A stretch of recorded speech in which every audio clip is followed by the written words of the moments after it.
Good afternoon. Let me introduce. This microphone isn't really projecting to you. It's only recording, so don't think that you should hear me louder than I'm just talking. So it's my pleasure to introduce to you Ron Rice, who's really a colleague from across campus. Ron is in the Department of Communication. He's also director of the Carsey Wolf Center for Film, TV, and New Media. And let me surprise you. So, we in the Bren School and Ron have an ongoing collaborative project funded by the MacArthur Foundation. Julie Robinson, one of our PhD students, is involved in that actively. And there's been an effort to establish an environmental media program around the UCSB, and Ron's one of the key players in that. So we thought it would be useful to have what we call a community colloquium where we actually share perspectives on these cross-departmental, cross-campus activities. And Ron's the perfect person to do that. Great. Thank you very much, John. Well, I'm very pleased to be here, and what initiated this was the Bren faculty was very kind to invite me to be an affiliate faculty member. This is partially because I'm co-chair of a dissertation, Julie Robinson, and I think I'll be on another person's committee pretty soon. And I also thought about what I might want to talk about. Well, although I'm becoming more interested in media environmental communication, I'm not an expert in any way. So to the extent that this is a Bren audience, I didn't want to talk about any of that stuff because I would look as stupid as I am. On the other hand, I could have decided to talk about some of my own research, but that's in my own particular field. It's often quite quantitative and looks at social uses of media, new media systems, and network analysis. And I thought, well, that would be pretty boring unless you were actually in the field. So, so there was nothing left to talk about, so I'm done. So what I thought I would do instead was to give you an overview of the activities and the programs in the Environmental Media Initiative, which is the term we use. And initiative, I think, is a good word because we're kind of initiating this. We've been doing this for like a couple years. I think we now have a kind of a critical mass, and we have a sense of what we're doing. So it's really, to some extent, a show and tell, but I'll also stop and talk about specific activities, projects, and some research. And I have some links, and I have materials. And this is also being filmed. It'll be on the Bren channel on YouTube. So you can put your comments on there, and, this really is terrible. And you can send the links to your friends. So these are the topics I'm going to talk about, all in 40 minutes, so it's like 3 seconds per topic. But we have a lot of partners. The Environmental Media Initiative is kind of this general program that's very dynamic and fluid. And here's some of the aspects of it. We have two sort of environmental film production programs and courses. One's called Blue Horizons, the other called Green Screen. We'll talk about them. We had for a couple years the Environmental Media Research Focus Group. We have a variety of conferences and events over the last couple of years. I taught a graduate seminar on communication campaigns with an emphasis on environmental campaigns. We had some projects I'll talk about. We've started to have some interdisciplinary publications come out. Then we have a general program called Digital Oceans, which is kind of umbrella for a series of projects, one of which is called Sampling the Sea. That's the one that John mentioned. We're working on that right now. And Julie Robinson is destroying her life by being the graduate student in charge of it, and as it turns out, in charge of all the faculty as well. We've submitted a lot of proposals, some of which we hope to get funded soon, some of which have not been funded, but just wanted to let you know. There's a lot of books out on environmental media, and then the whole issue of interdisciplinarity. So I'm going to go through these just briefly, but if you want to stop at the end and talk about any, I can go back and give you more details. So here's a variety of partners we have, and it's the Bren School, MSI, the Department of Communication, the Department of Film and Media Studies, and then other departments. We have occasional faculty or students. One of the publications that I'll mention I did with an undergraduate, actually, at the Environmental Studies program. The UCSB development offices have been fantastic in helping us generate funds. The Ocean Channel, headed up by Michael Hanrahan. New Media Research Institute, headed up by Bruce Karen. Outthink Media, headed up by Dave Toole, and various affiliate faculty. So there's a lot of people, and there's even more that can be brought together for any particular project. So we're very, very open to all sorts of perspectives And we're happy to exploit and take advantage of anybody who comes anywhere near us. So just a little background. This is all sort of run through the Carsey Wolf Center for Film, Television, and Media because we have some staff, we have a bit of operational funding. We've developed a culture of scheduling every minute of every person's life, but we also provide food, so it's kind of a fair trade-off. And the three main projects we have is a media industries project, which looks at media ownership, media concentration, and the effects on legislation, policy, the evolution of new media and traditional media.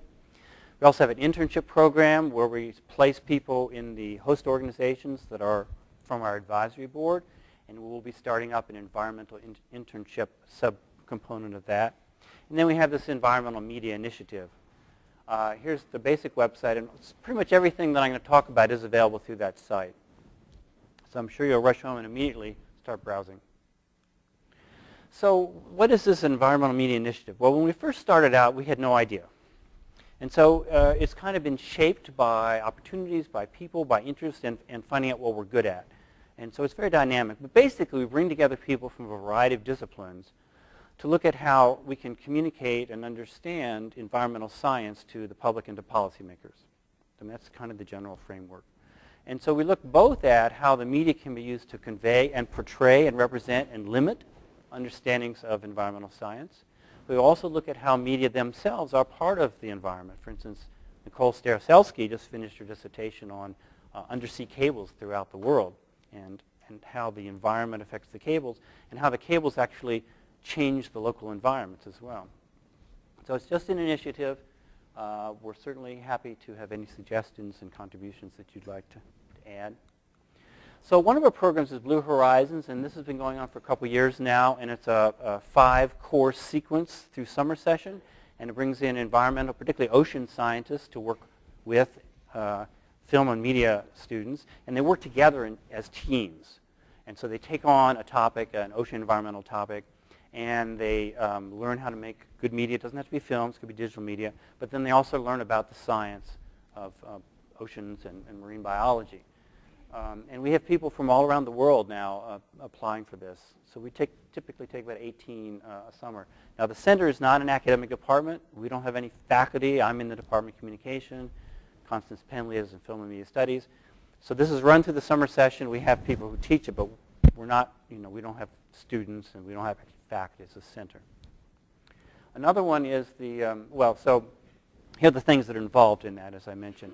And we have summer session funding. We have funding from Sony. They've provided a lot of equipment. And the Carsey Wolf Center, we have staffing and administration and some funding. So another program is called Green Screen Environmental Media, and this works from the fall through the winter. And these can be continuations of the Blue Horizons, but it can also be separate local environmental media projects. And these are sometimes funded by the Coastal Foundation, UC Institute for Research in the Arts. NASA has provided some funding. And these typically produce 4 or 5 short 10, 20-minute films throughout. And then there's a big screening. So in fact, there was just a big Blue Horizons screening just Saturday, as part green screening. Right. And that was part of All Gaucho Weekend. So that's what they do. They produce and then they show. And then all these are also available online. So you can go onto the Carsey Wolf Center and you can actually view all these. They've actually won some local awards in ocean film festivals too. So there you can see, I'll get to use the neat little laser pointer. Yay. You can go to this. You can actually see, I think the DVDs for most of those are available online. Another thing we did was we had a media and environment conference, and there was a lot of participation by folks from Bren and other departments. And this was, I think, about a half-day, a 6-hour conference. I'm also fortunate to be an endowed chair in the Department of Communication, the ROOP chair, and every other year I have to put on a conference, which I'm happy to do, and I do it in collaboration with the center. So we had this one on media and environment. And it brought a fantastic range of people. I mean, it was just like magic. Some of the stuff that was shown up there just was fascinating and mind-blowing. And that was just as an audience member. And again, all this stuff is available online on UCTV. Every Almost all the events we do are filmed and edited and then put up on UCTV for viewing on screen or downloading, or you can use them as part of your classes. So we had really quite an interesting set of folks. Weiss and Vanderwey had just won the Pulitzer Prize for their Altered Oceans series with LA Times. And we had a Skype teleconference from Andrew Revkin, who's a very well-known New York Times environmental reporter.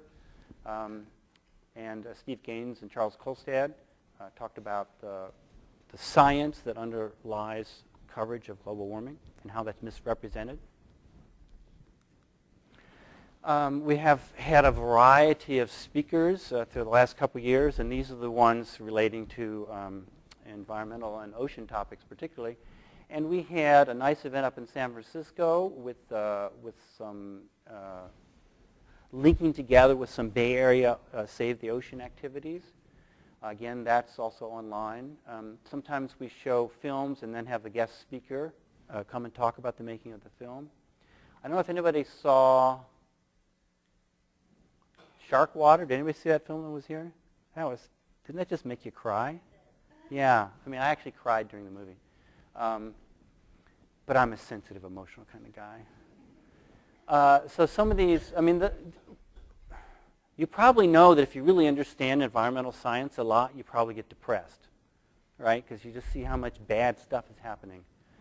An interesting thing, we also had location as part of the Santa Barbara International Film Festival, and this was talking about both how you develop environmentally sustainable, safe scouting locations, like much of the Tolkien trilogy, The Lord of the Rings, was done in New Zealand under the eye of environmental agencies. Like when they left, there was no trace had ever been there. And alternatively, also in building sets and actually doing sustainable production. And that's lighting and the kind of wood you use. So there's a big industry effort, and Warner Brothers and Sony are two of the leaders in this area. So it's a very interesting field.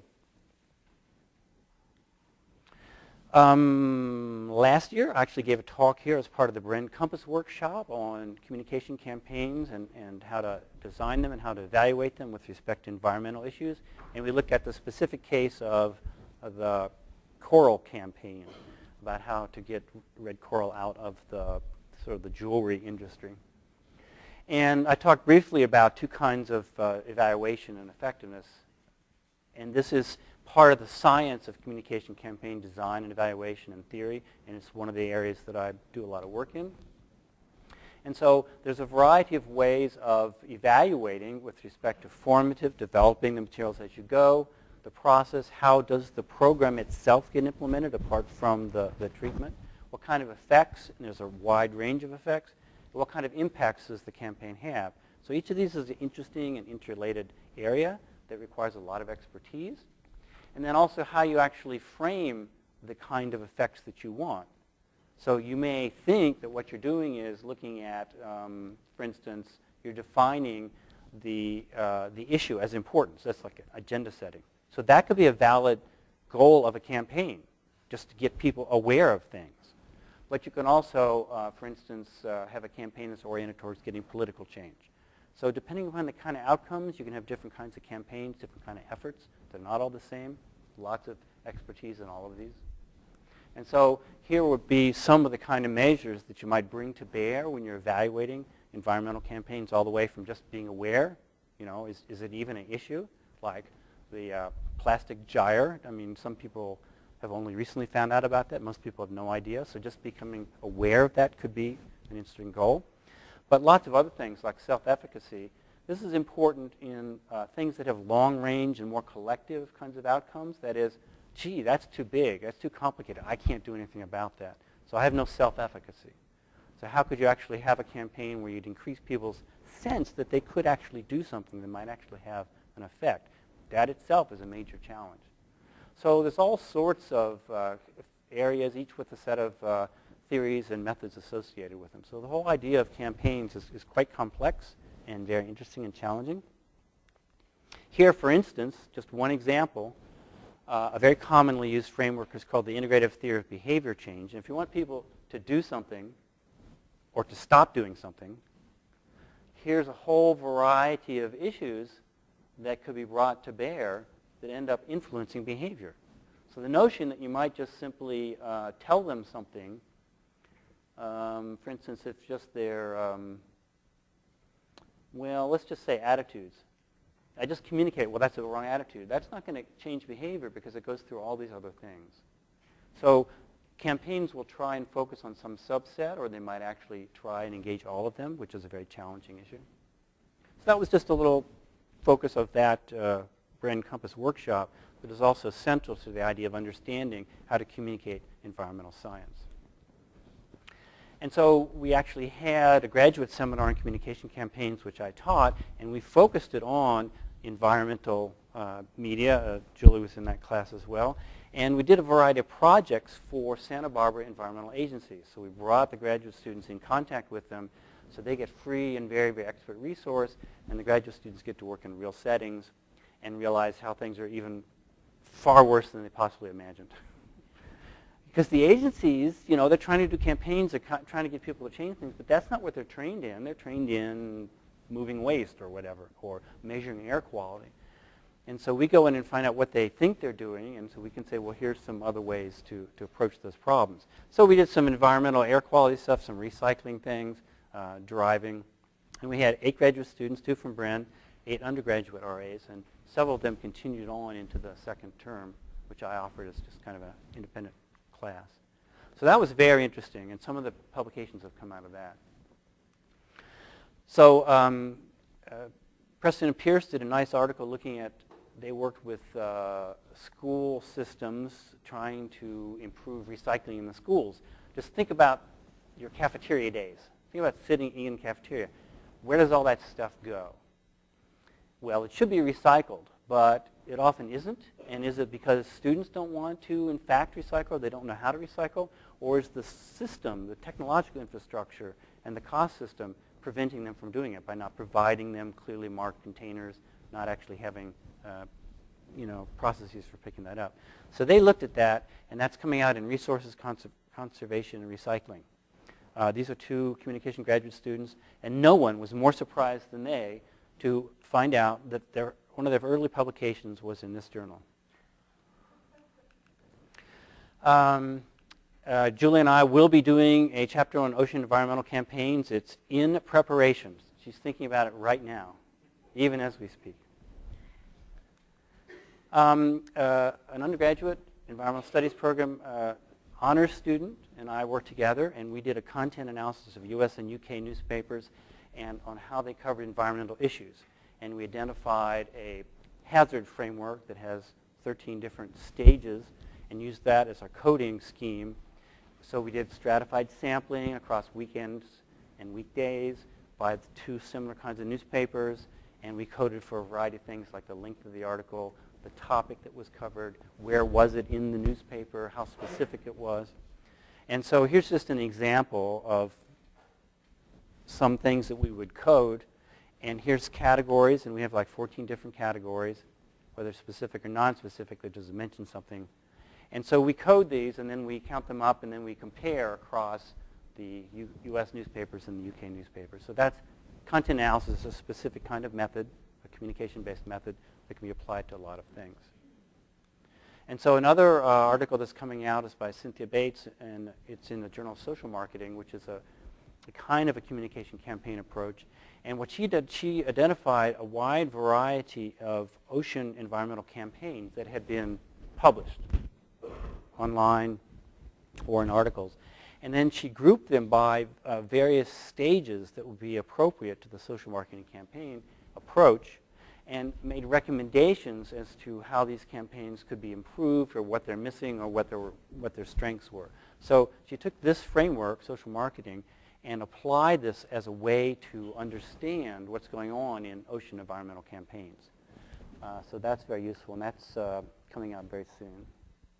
Her dissertation, now she's working with me on college drinking campaign here at UCSB. DigitalOcean, our big umbrella burden.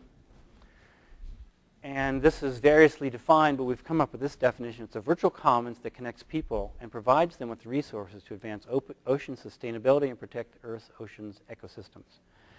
And it has kind of a general framework, and it has several components. And we have considerable funding from Dave Toole, from John, Steve, and Penley and I.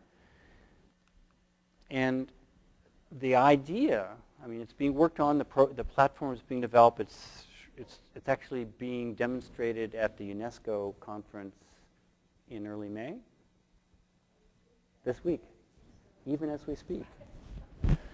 And the goal is that you provide support for groups to network among themselves using social media, and then also lots of resources which are already out there, and Carol Blanchett is actually working on obtaining a lot of those resources.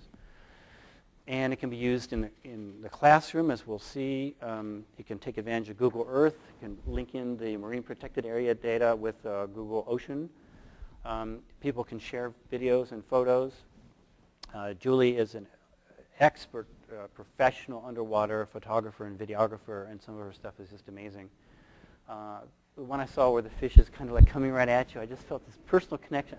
And how are you? I mean, it's like right there, you know. It's as curious about you as you're about it. So the concept is that it'll bring together social interactions through social media tools, group collaborations within and across disciplines, digital publications like preprint series, live science feeds. People can choose which kind of articles they want to keep aware of. All sorts of professional tools, citations and managing reputation through comments.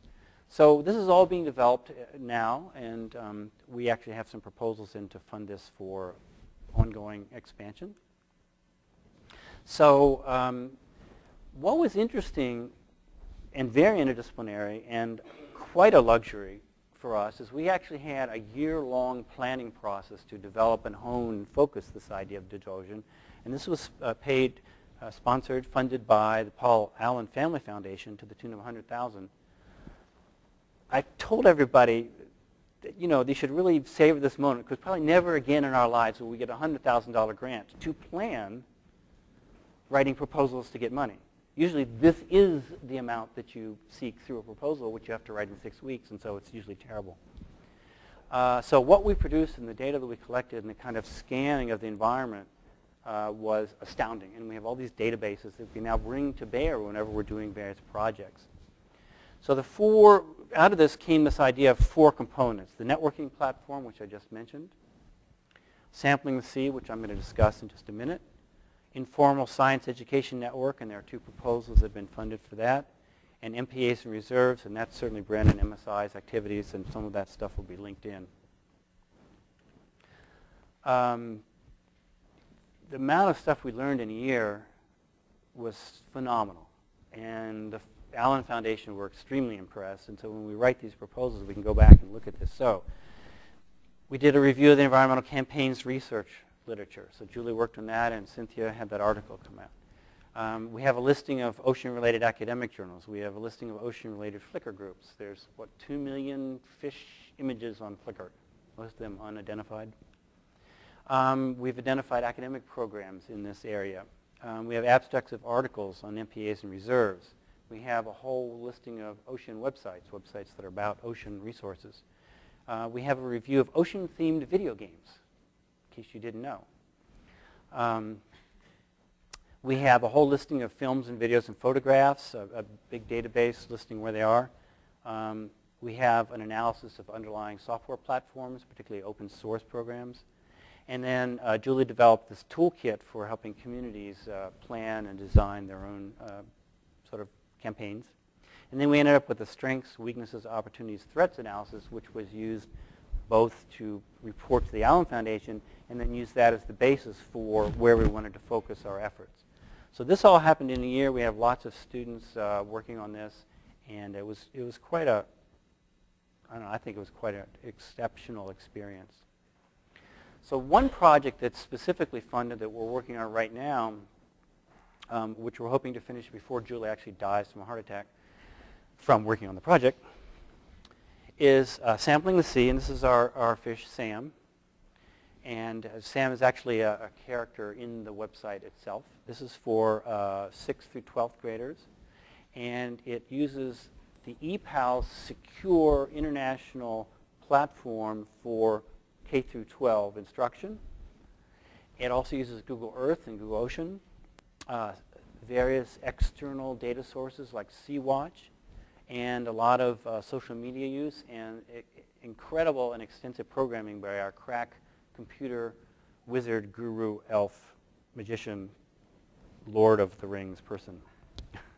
He just, we say, well, how about this? And like the next day, he's got this little thing that works, and the fish actually wags his tail. So the concept here is that getting awareness and knowledge about ocean sustainability in high school is very important, 6 through 12. If they sort of start doing that then, it should influence their behavior and also their discussion with their family and their friends.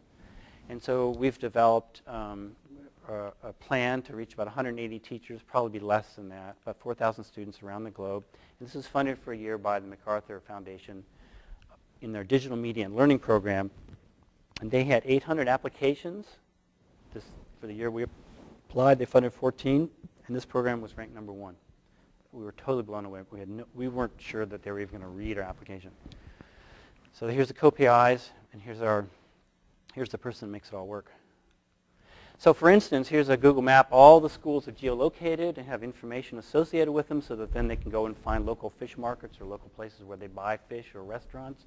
So you can click on any one of these schools and find out information. And the students can also, through their teachers, collaborate across schools on joint projects using social media.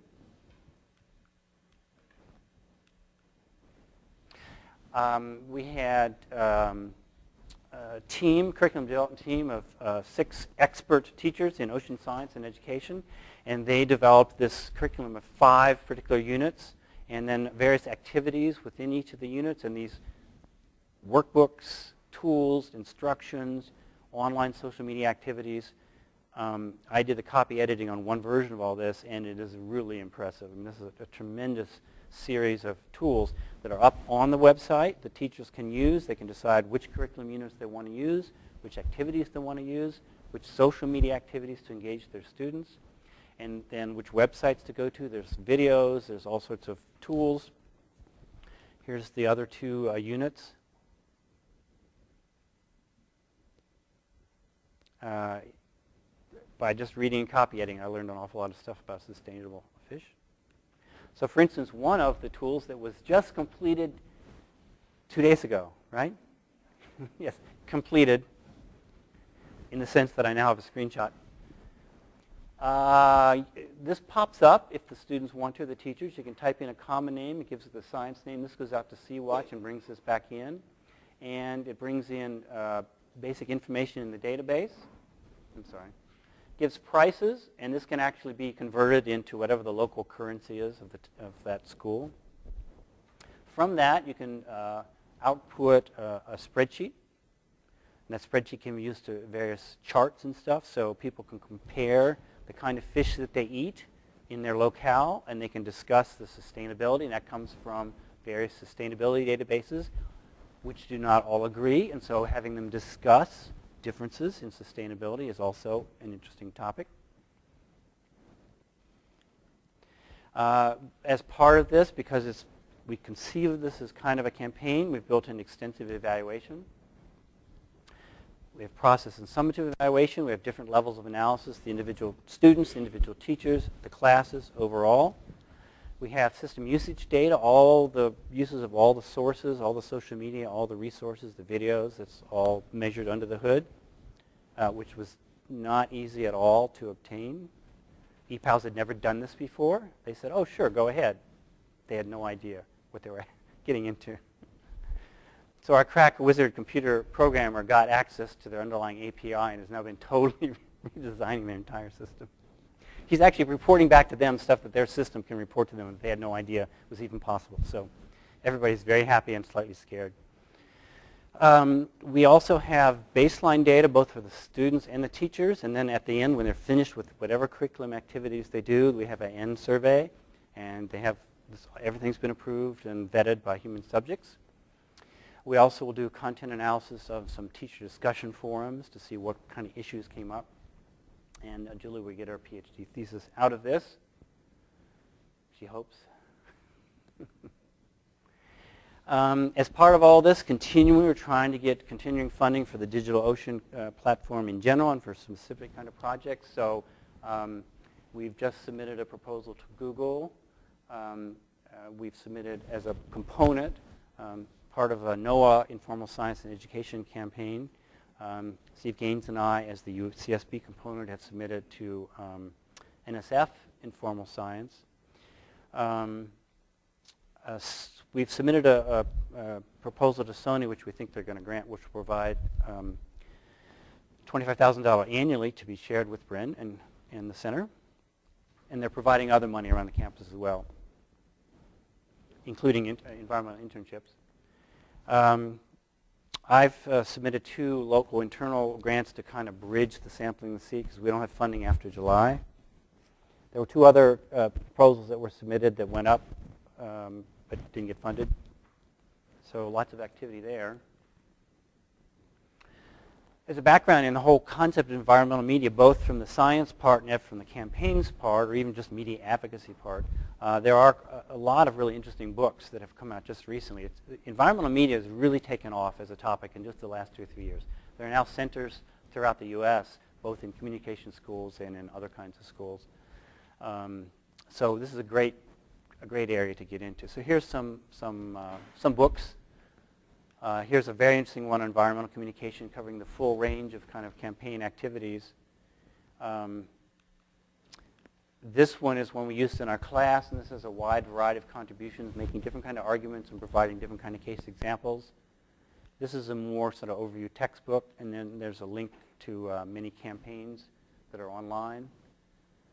Again, all this is available, well, certainly be available on the YouTube video. And so I'll end here and then open up to questions with this quote from one of the articles that's actually being used in a Bren class right now in interdisciplinarity and graduate teams. Environmental problems are generally complex and blind to disciplinary boundaries. Those of you interested in environmental science know that. I mean, it's a very interesting set of problems for campaigns because there are many ways to think about campaigns, but one would be, are there individual costs and benefits, and there are collective or social costs and benefits. And there are cultural differences in that. Some cultures are much more open to doing something that will benefit the collective or society as a whole. And as you know, we in the Western world, particularly the U.S., are very individualistic.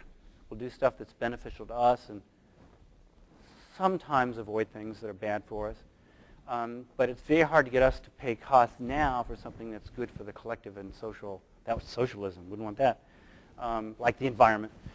And so there's those cultural issues, but none of these environmental issues is an individual thing.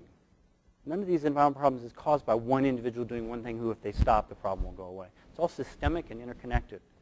So we need to have multiple disciplines involved in these things. So they go on to say, efforts to devise long-term solutions require collaborative research, like the Environmental Media Initiative, that integrates knowledge across historically disparate fields. Yet the traditional model for training new scientists emphasizes personal independence and disciplinary focus. And we're arguing through this Environmental Media Initiative that that's not sufficient, and the center is not in any particular academic department, and we bring together people from a lot of disciplines working on these various kinds of projects. So that's a rapid, breathless overview so that you have time for comments or questions or your own experiences in these areas.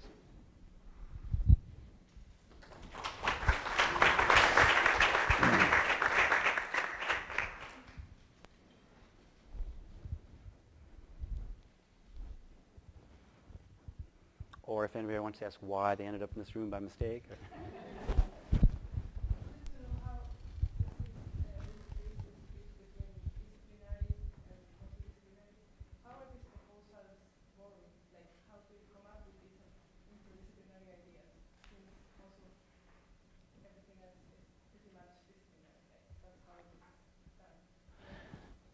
Right, well I think that's what's interesting. We have John and we have Steve from Bren. They understand that these things are not isolated, and John's been very supportive in bringing in the communication and media components. So I guess there's a couple answers. One is you need to have people who are somewhat already open to the idea. So you need to find out who they are. And you can do that by seeing who attends presentations or who's doing what kind of research. You also need to have opportunities to meet those people. And UCSB is actually quite unique. And they state that as a competitive advantage of UCSB is this interdisciplinarity. And I see the Dean of the College of Creative Studies. You guys are about nothing but interdisciplinarity, right? Well, I know that your students come in and they kind of develop their own projects, and they're not limited by a specific kind. So UCSB has that environment that we can take advantage of and we're encouraged to do. And I've been at several other universities, and that's not necessarily common at all. And I would argue, I don't know if this is exactly true, but it may be more the case in sciences that are more disciplinary because the tools and the knowledge is very specific. It may be less so in some other areas, but then they have their own kind of blindnesses.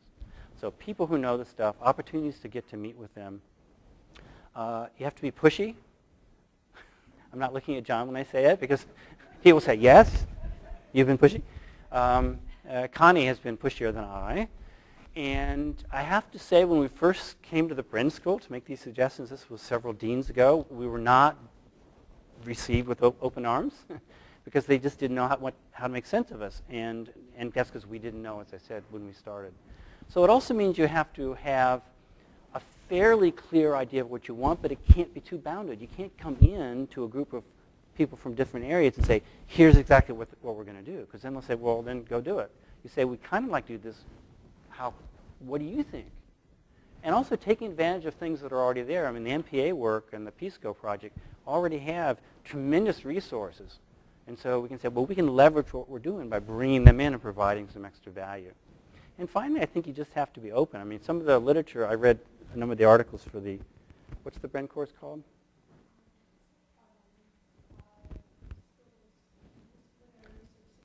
Yes. And I read some of those. And that's another thing. I think, you know, you have to train the graduate students to have that view and take into their place. I mean, it's harder to get somebody who's already well established to change. But if you have people who are coming into the fields open to that, and as I said, already working on projects. I mean, we had people from both sides, or multiple sides. So they're now aware that this is possible. So it's not just one thing. It's a variety of things. Being open, providing food. That helps. No, I mean, you know, you have to make it easy for people. Everybody is extremely busy. No one that I know or work with isn't like 200% completely overloaded all the time. And so if you want them to do something else, you have to make it valuable to them. How does it fit into their research? What kind of resources can you bring them? What kind of cookies do you have? I keep coming back to food. So, and then also, well, how can you leverage stuff? Like you're filming this for YouTube. As I said, all our events we film, they go on UCTV. That's a resource for everybody. And then you can point to that. You can put that on your resume, or you can put it on your, you know, departmental website. So you have to constantly think about all these linkages, and you have to put in a lot of extra time, and you have to take some grief that you wouldn't ordinarily get. Any other suggestions, John? What other things help? Modesty also helps. Go ahead. Yeah, I think you were first. I'm just curious about, as you've gone either from the theoretical literature in communications on these types of campaigns or from your practical experience with the Digital Oceans project, how much education you've had to do on sort of political structures, and I think this is kind of related to the self-efficacy. The example you gave is a very individualistic example, right? Sort of don't eat this fish or do eat this fish, and you make that decision yourself. But how much have you had to kind of go into the more you know, social decision-making? How does the process work? What can you actually do? Sure. That's a whole other area. So for instance, there are some people who have actually disavowed individual level campaigns as just a waste of time. They say, you know, the only change you're going to make is through changing policy, and maybe at the world level. So this Coral campaign, what was the company? It was advertising. It was a magazine. Tiffany's, right. But they worked through magazine. They said, look, the only way we're going to do this is if we get the UN to actually pass legislation banning certain kinds of activities. I mean, you can say all the things you want, but the local people, they have to have their income. Same thing with the sharks, cutting off the shark fins. That's a way to make a lot of good money. So from there, you know, benefit, why not continue doing it? So a lot of these things have to be done at the higher level. And so there's a whole component of the campaign's literature that talks about media advocacy. And what they mean is using the media to raise the awareness of these things, which then puts pressure. Because if you're in a high political place, you're only going to respond to things where the strongest pressure comes from. Makes sense. You may think something else is valuable, but if a lot of other people don't, it's not going to be there. So there is a strong emphasis on that, particularly for more of these systemic things like global warming. I mean, use 50 things you can do in your home, and all of us could do those things, and it would probably make a very small difference. Whereas there's a couple big major things that would make huge difference right away, like burning a forest in Indonesia and Brazil. I mean, that's a huge, getting rid of cows because they fart a lot. Or termites, you know, I mean, there's all sorts of things. So I think your argument is very important, particularly for the environmental things, as opposed to other kinds of things. Now, drinking is somewhat more an individual level, but it's also highly social, particularly at college. And there's lots of studies about networks, which is one of the areas I work in, which shows that the network you're in is a heavy social influence on what you do and what you don't do. And now there's studies coming out analyzing the overtime Framingham community data, which have collected data for 30 years on this huge network of the community. And they've shown all sorts of effects on obesity, on smoking, on drinking. For instance, they have a great overtime one on the overtime change in smoking behavior. At first, in the early, when they first started, which was 60s, I think, you have this big network, and there's like smoking randomly, you know, pervading the network. And over time, it gets not only a cluster, but also sent to the periphery, so that the people who smoke tend to, in their social networks, hang out together because the norm for smoking has become negative.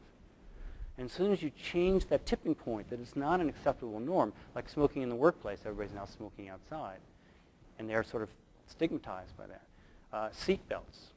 You know, that was an individual choice, and there was a law that was passed, but also one of the successful campaigns was the Harvard seatbelt campaign.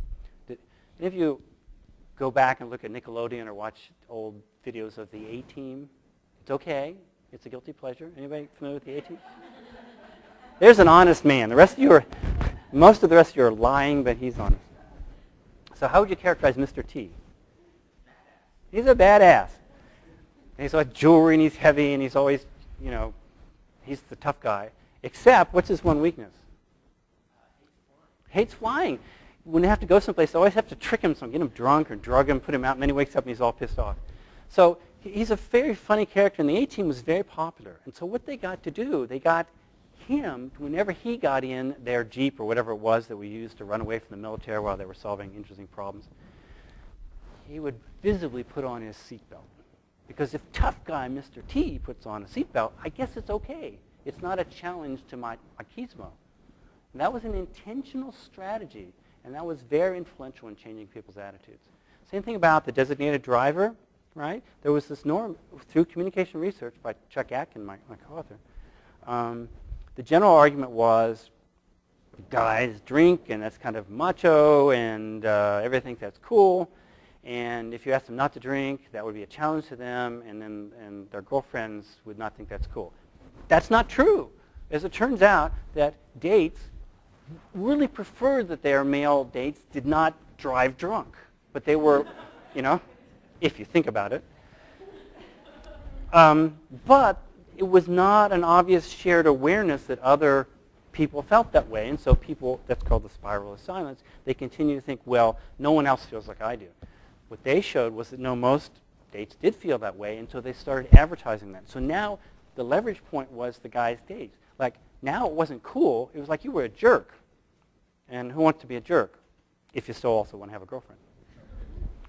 Now, I was not a jerk in high school and college, but I still didn't have a girlfriend, so there's something else going on.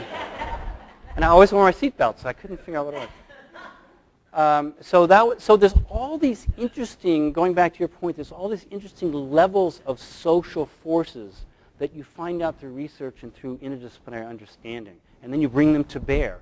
Like the college drinking one, a very important one is this same kind of norms thing. If you ask students their estimates of how many of their people, friends, drink what they used to call binge drinking or risky drinking. For men, it's 5 drinks or more at a time. For women, it's 4 in the evening. They tend to way overestimate. They think, because they only hang out with the people who do that if they do that, and they think everybody does it. If you can convey to them the actual percentages, which you have to do in a way that they think is credible, that is, make it very clear that it's from their own peers, and that average is much lower, then they actually bring their average down. Because we want to be like the people we like, right? And so that's a very interesting way. So it's a very small example of your general question of we're all embedded in social systems, whether technological, environmental, ecological, economic, social, whatever. And so we have to find out about those things and get to them. That'll teach you. Yeah. So outside of taking classes, can you provide some suggestions for students at Bren and elsewhere at UCSB to take advantage of your resources? Sure. Keep in mind, as I prefaced, you couch that nicely as you're taking advantage of our resources, but we do this purely in the spirit of taking advantage of your resources. That is you, your time and your money. I mean, your time and your effort. No, actually, we have a little bit of funding, but the projects that people have worked on, that's why I designed these graduate seminars if I'm doing a topic that can fit with something we're working on. Like we have a totally different project in media ownership, and I did a graduate seminar on that this past term. So now the students can take that, they get their credit, so they're not paying an extra cost of something they would have done otherwise. They're working with other people. We had people from various departments in this class, and they're producing things that are real. So they did a fantastic analysis for this project of the media industry, and that's being used in planning. All their papers then became available on the website. So one of the things I do is I think that, well, what can I do? How can I set this up so you as a graduate student can get involved without it being an unnecessary extra burden? So we try and offer graduate courses so you get the credit for that. When we have funding, we either have full-time, like Julia's, she's a Bren student and she's paid through our project for her dissertation. Not a comm student, not a film and media studies student, which I'm reminded of as a Department of Communication faculty frequently. But we also have some other funding for quarter time for people who already have a TA-ship. See, for our point of view, if they already have a TA-ship, then they're already funded, tuition, everything. We only pay them hourly, 25%. Then they work on the projects. It's also a long-term thing. Julia took, like, what, 4 communication credit classes? She did one of these projects for our planning thing entirely on her own as a benefit. When we were starting to write the proposal for sampling the sea, we realized that Julie knew the most. She was cross-trained. She had put in a lot of time. It was clear that she was the person that should be funded. So in a way, it's kind of investment over time, some of which you get rewarded for, some of which you don't. So there are a variety of things. If there are things that you could work on, like say because I know in Bren, particularly the master's students are already pretty much booked up in their classes. So if you wanted to do something, you have to kind of take it on as either an addition and just be very clear about what your limits in terms of time are, or find some way to have that used for a project that you're already getting credit for. Or if we get funding and you've worked on some other things, then you're next in line to get that funding.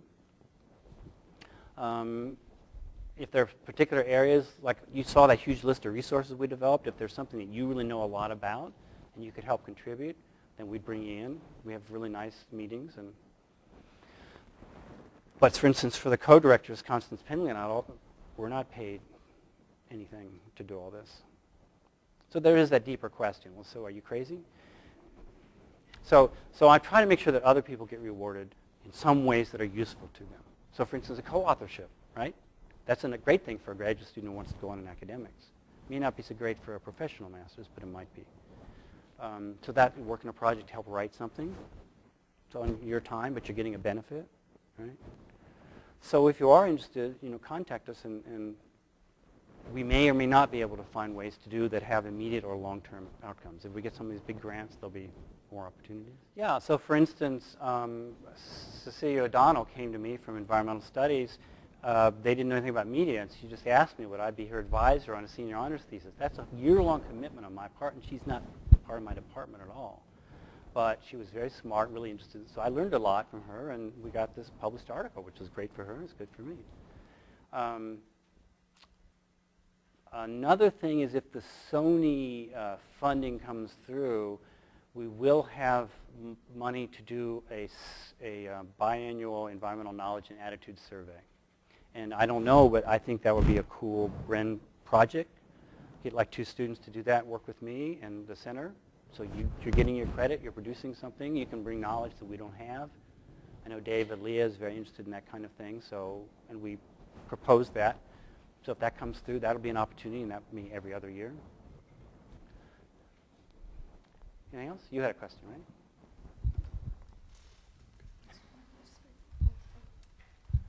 Make him ask a question.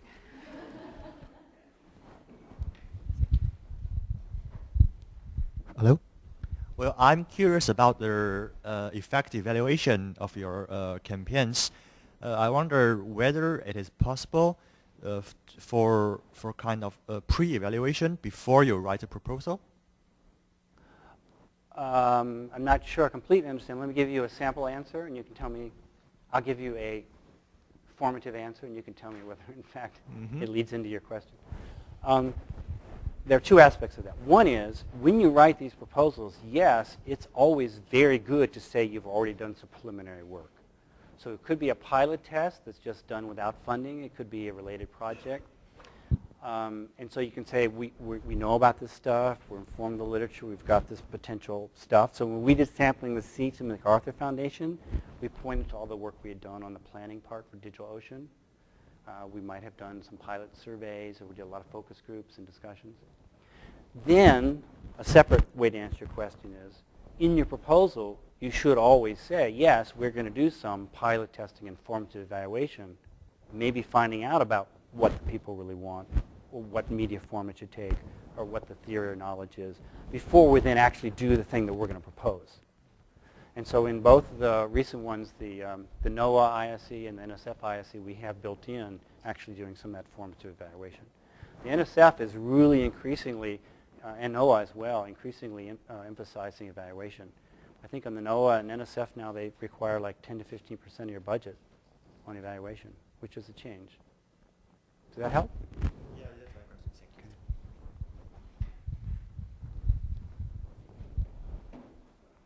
Thank you. Thank you, John. Thank you all.